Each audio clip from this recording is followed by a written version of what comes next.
Guys, Typhoon 1 is hosted in Hong Kong. Today is mahangin na. Ano ba ngayon? Is Wednesday. Ano bang date niya?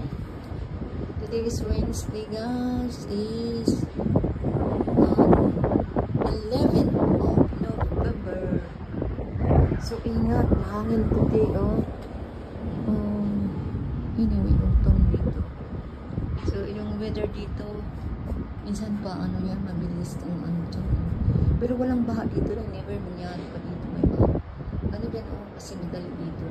Ang ano, mayroon silang aparatos na pag may ano dyan, malaking ano, inano nila agad. O, diba? Kapag ano. O, ganun lang yan, guys. So, good weather. So, pero, kahit dito, nakalagay yun, oh. Hangin-hangin siya. Pero Typhoon 1 na. Pag Typhoon 3, pero hindi pa masyado yan. Mag-init-init pa yan. Pero pag Typhoon 10, yun na ang ano.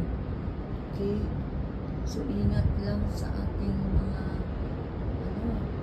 Kasi, baka bukas. Kasi, ang ano eh, ang araw ng typhoon is pataas. Kasi mostly, pag typhoon sa Pilipinas, dumaan dito sa Hong Kong. Oh dear. Dumaan talaga sa Hong Kong.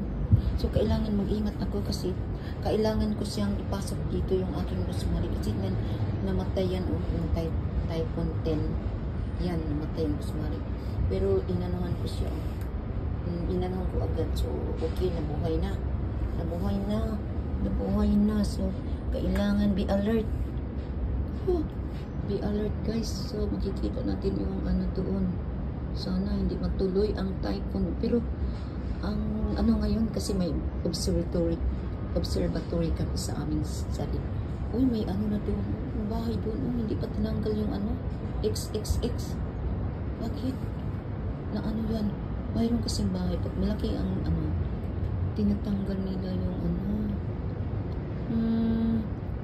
Nabasag. Ano ba yung nabasag?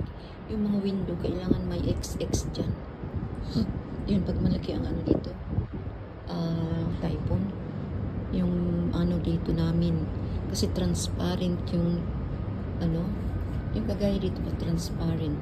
Kagaya dito, lagyan siya ng tape na ano ba, nagpa-ano na hindi matuloy ang mabasag ang ano, yun. Kaya guys, ingat.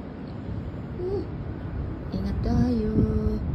So anyway, wala pa guys. Sana hindi matuloy.